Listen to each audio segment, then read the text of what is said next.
welcome to The Agenda. I'm your host, Alexis Wilson. And I'm your host, Jake Bell. Let's jump in with this week's headlines. It used to be that only Halloween junk food eaters had to worry about sharp objects in their candy. Now, even healthy eaters in Australia have to be wary of nature's candy, fruit. There have been widespread reports of people finding sewing needles in their strawberries. These attacks have sent several people to the hospital and have deeply hurt Australia's strawberry market. Whoever the culprit is, they must be a real prick. Recently, there has been a lot of backlash surrounding a very tight and revealing take on the iconic red cloak and white hooded costume from Margaret Atwood's The Handmaid's Tale. Unlike women's bodies in the book, the costume is no longer for sale as it has been removed from the website. Who could have guessed that a sexy costume based off a book where women are forced into sex slavery wouldn't be a fan favorite? Everyone was trying to get the most out of the final days of summer, spiders included. Last week, a 1,000-foot web appeared on the Greek shoreline as a result of seasonal mating rituals. The Anarchids wined, dined, and had one-night stands while covering the shoreline with their sticky substance webs. I guess Spider-Man can do whatever a spider can. Are Bert and Ernie gay? Who gets to say? That was a real title in the LA Times today. A producer of Sesame Street said something he didn't mean to say, and now the internet really thinks that Bert is Ernie's bae. Many parents are in dismay because they simply don't prefer it that way. Honestly, we don't mind though, because gay is okay. In her new tell-all book, Stormy Daniels recently compared Donald Trump's joystick to Toad the Mushroom, character from Mario Kart video games. In response to this, Trump compared himself to Bowser, the evil, maniacal turtle monster who's been terrorizing Princess Peach and the Mushroom Kingdom for years, which is an accurate comparison since he has been terrorizing the entire country. Social media went rampant this week as headlines stated that rapper Lil Xan was rushed to the hospital because of an overdose. However, like our clueless generation usually does, the story was not read into all the way. A post from the SoundCloud star stated that he was fine and just burnt a hole in his stomach from eating too many hot Cheetos. At least he's fine. This past week, there were some allegations that Deputy Attorney Rod Rosenstein, who oversees the Mueller investigation, was secretly recording conversations with Trump. Supposedly, Rosenstein wanted to use the content of these convos to invoke the 25th Amendment against Trump, thus ousting him from office. Then Rosenstein went to the White House in what many speculated him being fired, but left unscathed. Many believe if Trump fires Rosenstein, it will be a clear sign of him trying to obstruct justice. The whole ordeal seems pretty complicated, and if I were Trump, I wouldn't fire Rosenstein, I would just ghost him. Put it this way, if my girl already disliked me and then she started recording me in hopes of catching something I said, but I can't just outright break up with her, I would just go zero dark 30. The Agenda will be right back after this break.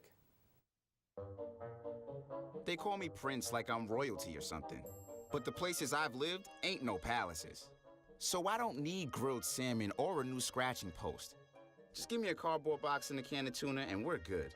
You can even change my name. I'm cool being the kitty formerly known as Prince.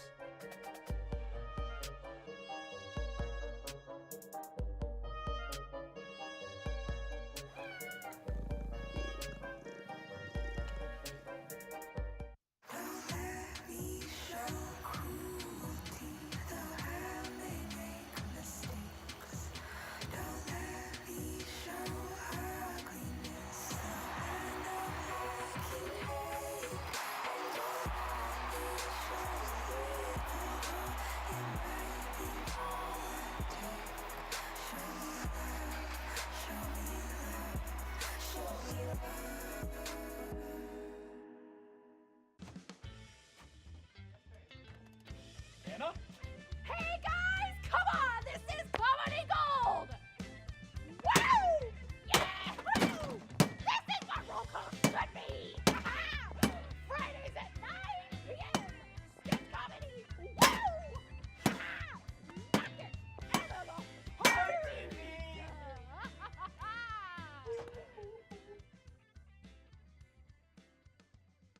Texas, the state where the cows are bigger, the land is freer, and guns are everywhere, is in the middle of a tough decision right now.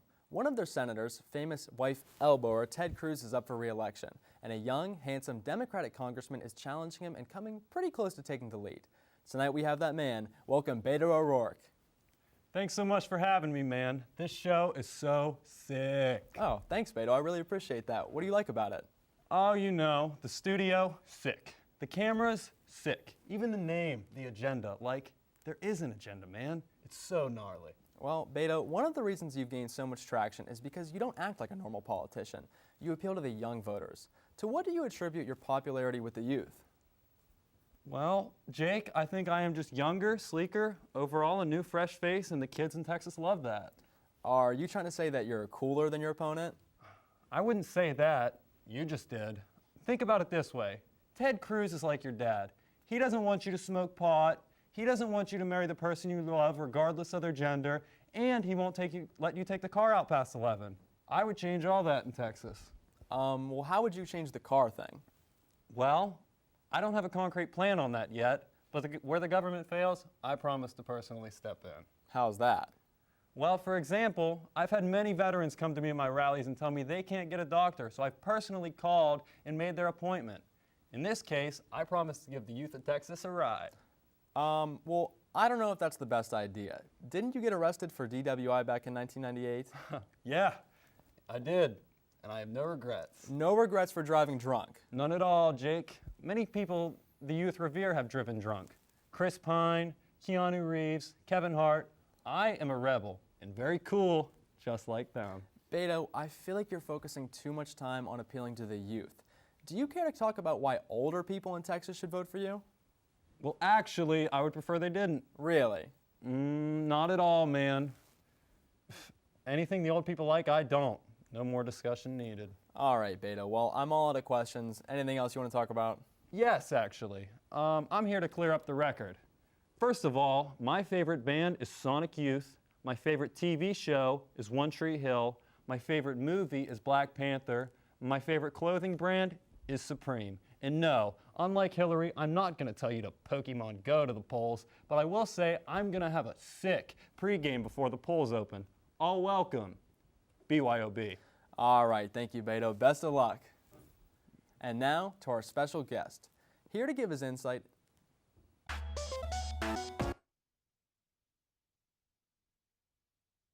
You are fake news. Welcome to the Trump Highlight Reel, where we play back some of our president's golden moments. Let's get started. Pause! Look at that form. Who knew that our president was also a quarterback? Has he offered to withdraw? Watch out, fake news media. There's a viper hidden in the bushes, and he is ready to bite.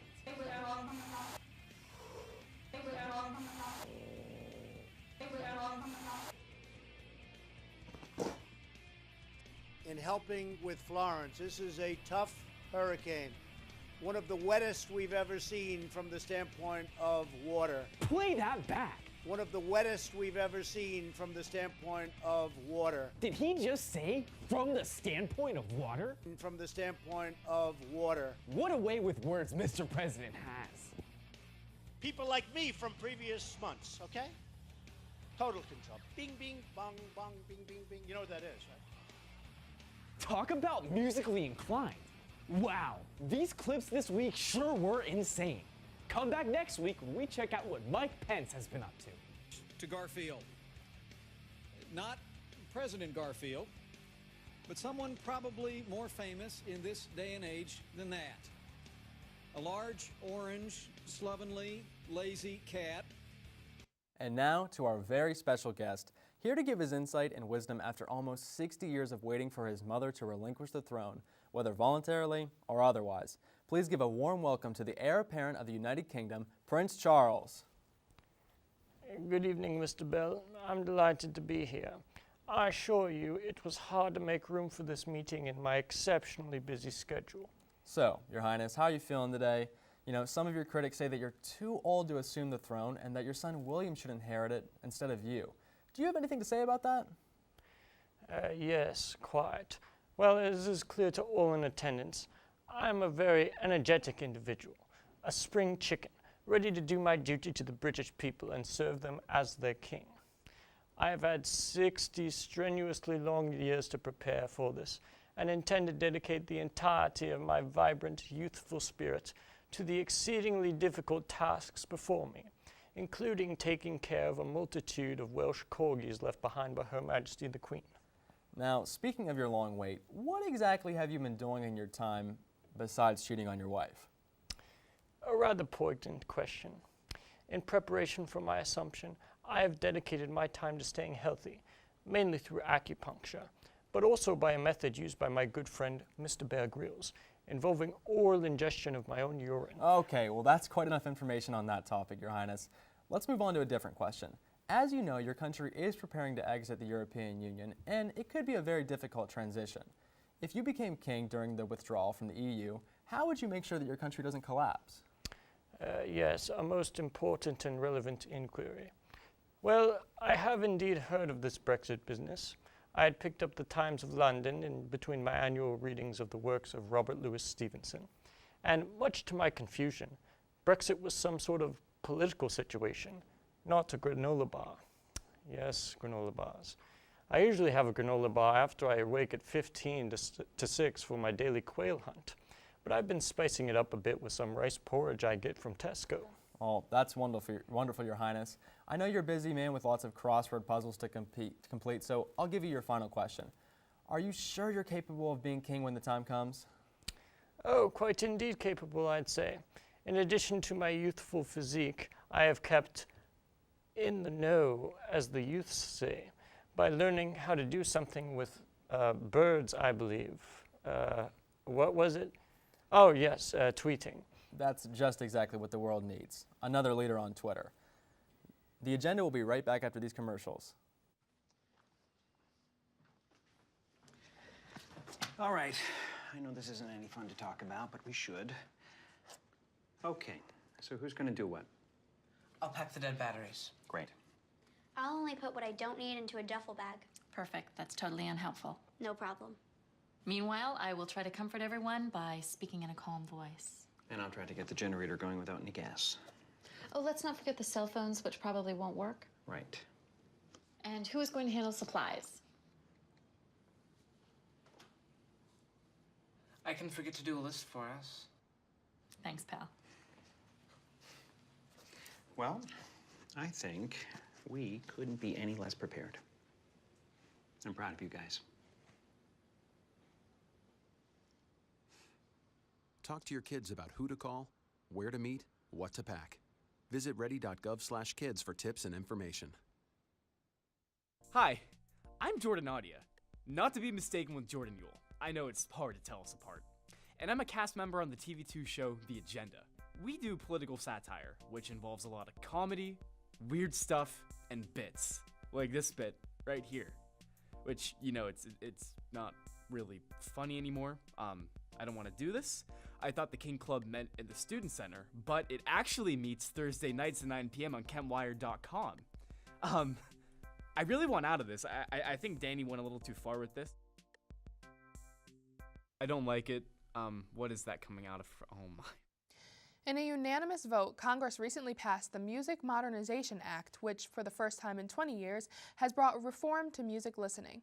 While this benefits every musician in the industry, it was created with artists from 1972, well, those that are still alive, in mind. Today, we have someone who kind of fits that demographic, John Lennon's ghost. Welcome back, Mr. Lennon. It's so nice to meet you. Hello, Alexis. Hello, all. It's good to be back in the mortal realm. I'm sure. So, what are your thoughts on the passing of this act? Oh, I think it's great. Those blokes who have been shorting us for money all those decades finally have to pay us. Well, you do realize that most of the people that the Classics Act part of the bill applies to are dead, like you, right? Oh, sure I do. George and I were talking about it last night. I tried talking to Prince about it too, but he hissed at me and ran away. Kurt Cobain just brushed me off and continued to ramble endlessly. Well, do you know anything about the living artists that were lobbying for it? Your good friend, Paul McCartney, he... Oh, Paul, yes. I am so happy to see he's still going strong and doing what he loves. Lord, I miss that man. We used to do the craziest things, like the time myself, him, and a few other friends got together in a dark room and we met... Oh, stop. John, we've all unfortunately heard the story by now. How do you feel about modern artists finally having better streaming royalties? First off, what in bloody hell is streaming? Is it that damned Apple thing everyone talks about now? Didn't we sue them? Well, streaming is a service where Listen, I really don't care for your conversations. To answer your question, no. These musicians don't have a single talented bone in their body. Like this Little Pump fellow. What does he do? Mumble? Look, John, there are many current artists that have as much or even more talent than you do. Just look at Kanye West. Kanye West? You mean that lunatic that can't keep his mouth shut? I wouldn't have lasted a day in my shoes. I think it's time you went back to heaven. Who said I ever went there? Just please go back to where you came from. Hey guys, it's Danny. Welcome to my try-on haul. So I know it's a little weird to be doing this, but Nordstrom has been receiving a lot of backlash lately because of their controversial shoes. And I know it's a pair of sneakers that were essentially just pulled out of the trash and put together with some duct tape. But I love Nordstrom, and they actually came out with a whole outfit to complement the controversial shoes. So we're going to try on that look today. Here we have a pullover beautifully put together by some nice duct tape. Now I would not usually wear duct tape in an outfit, but I must say it's kind of nice. The duct tape is a little reflective, so it's nice for safety, I guess. There's like a little sash and like some armbands, I guess. Next up we have some leggings with that nice side stripe that is also duct tape. The fun part about these is you can take the tape off and cut it in half. Then you have that nice space in between the two pieces of duct tape. And I'm pretty sure that's the trend. I mean, I'm not a trendy person, but I don't know trends, okay? I don't know. I don't know what I'm doing. I think this is it. It could be either one of these. I don't know. Finally, we have the shoes that are the big rave right now. As you can see, more duct tape! Yay! The shoes themselves obviously look pretty basic, actually. They're literally just sneakers, you know, and they're not anything great. Like, they really aren't special, I guess is what I'm trying to say. Why are they so expensive? Why? I don't get it. The realization is setting in that I spent so much money on this whole entire outfit, and I don't know what I'm doing with my life anymore. All right, guys. So yeah, that was my haul. The pullover was $815. The leggings were $742. The shoes were $540. Yeah, I used up all of my scholarships and loans to pay for this outfit.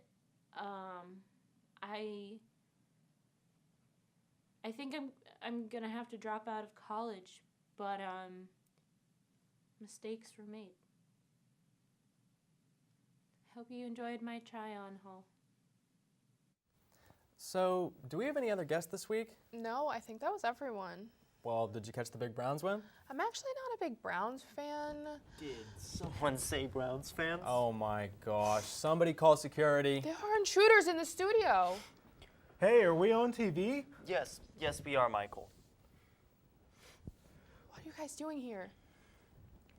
We are having massive headaches because last week at the Browns game, we lost our pet possum, Victory. We lost him. He's gone. You probably lost him because you had too many of those cold beverages. We've been looking for our pet possum. He's been my best friend ever since I met him at the dumpster at Brown Stadium last Thursday afternoon. Have you seen him? He said he wanted to go to his seat, so we let him free. And we were going to meet him in our section, but then he was gone. Some fans claim that some guy named Pleasant captured him. Well, I tell you what, Pleasant, soon things aren't going to be pleasant for you. Calm down, Michael. We wrote a strongly worded letter telling the Browns management that we want our possum back. We're in the midst of a rebuilding year. Besides, the Browns are used to letting animals free. Just look at Josh Gordon. All we want is for Baker Mayfield to throw us a possum pass so we can finally get our little guy Victory back. Come on, Browns. You already have Baker, the Goat, Mayfield. How many more animals do you possibly need? We will pay any amount of money to get our pet Victory back. We want him back home, damn it. Calm down, guys. It must have been pretty awesome to see the Brownies finally get a win last week. We won? We won! The Browns going to the Super Bowl. I just want us to stop sucking. Well, let's go suck down some big, tasty beverages. Woo! Baker, Baker, Baker, Baker. All right, Bake. can someone get these guys off my desk? Did you know that they were under the desk this whole time? I had no idea, but that does explain why it smelled like wet garbage all night. You mean it smells like the city of Cleveland? Exactly.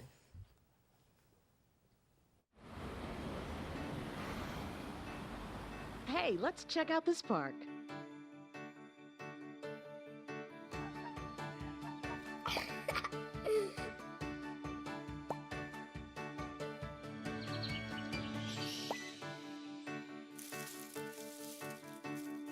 Oh, wow, that's really cool. To find a great local park or forest near you, go to discovertheforest.org.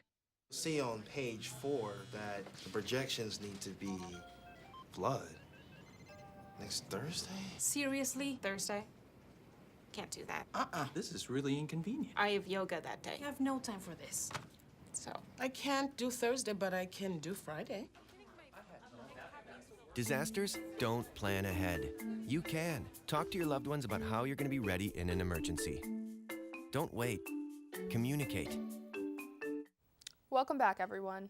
Here on the agenda, we're usually all jokes. Whether it be joking about Donald Trump's joystick, or having an obviously fake deceased John Lennon come on the show. And don't forget about one of our castmates using his handicap to skip the subway line. But we both thought we would take today to talk about something that really doesn't make us laugh.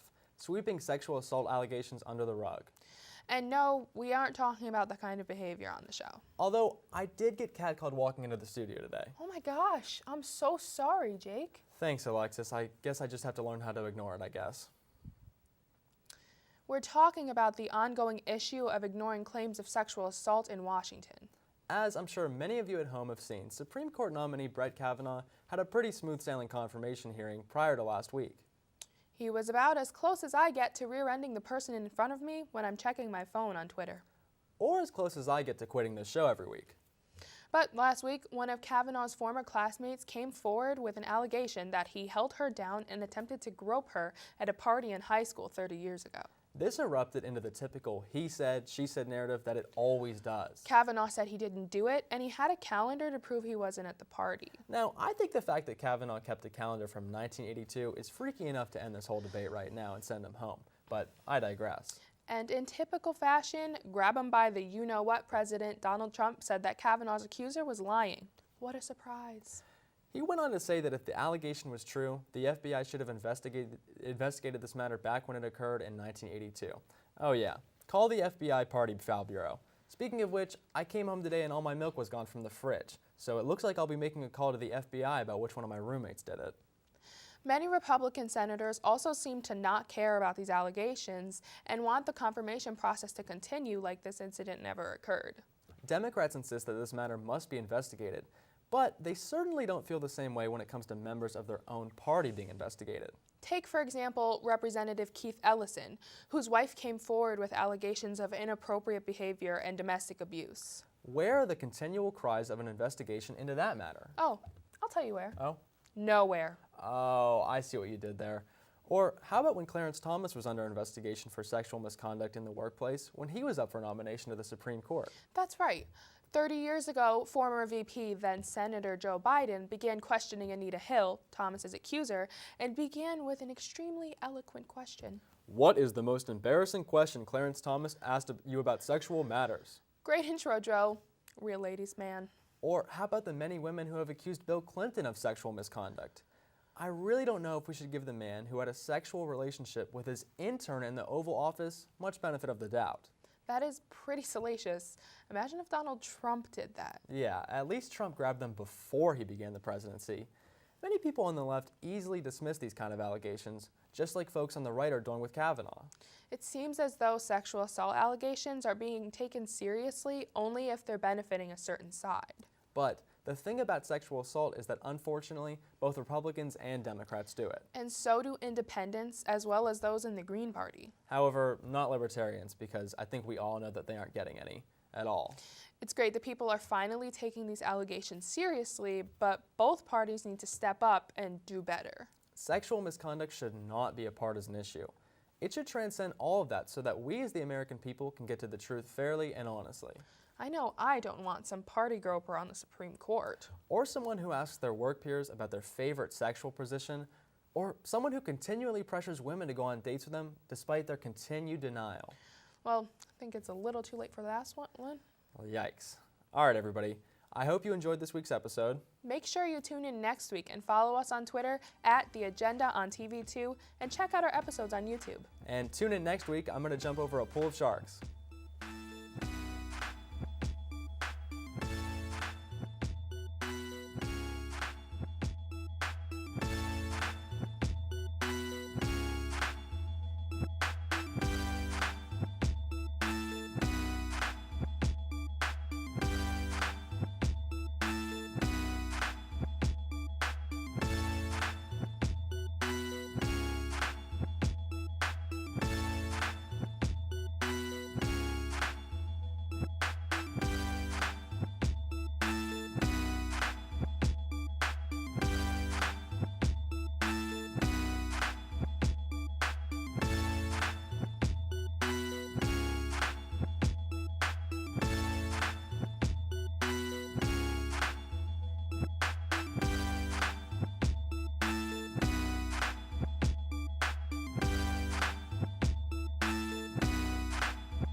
Caitlin Bennett. Penn State University graduate Caitlin Bennett joins us right now. I was not expecting the blatant racism that's been thrown at me, the right out death threats. I believe that every American citizen has the right to bear arms.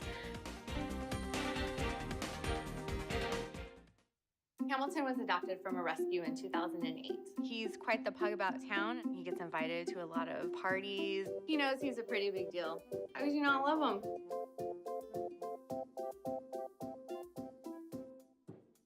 Caitlin Bennett. Penn State University graduate Caitlin Bennett joins us right now. I was not expecting the blatant racism that's been thrown at me, the right out death threats. I believe that every American citizen has the right to bear arms.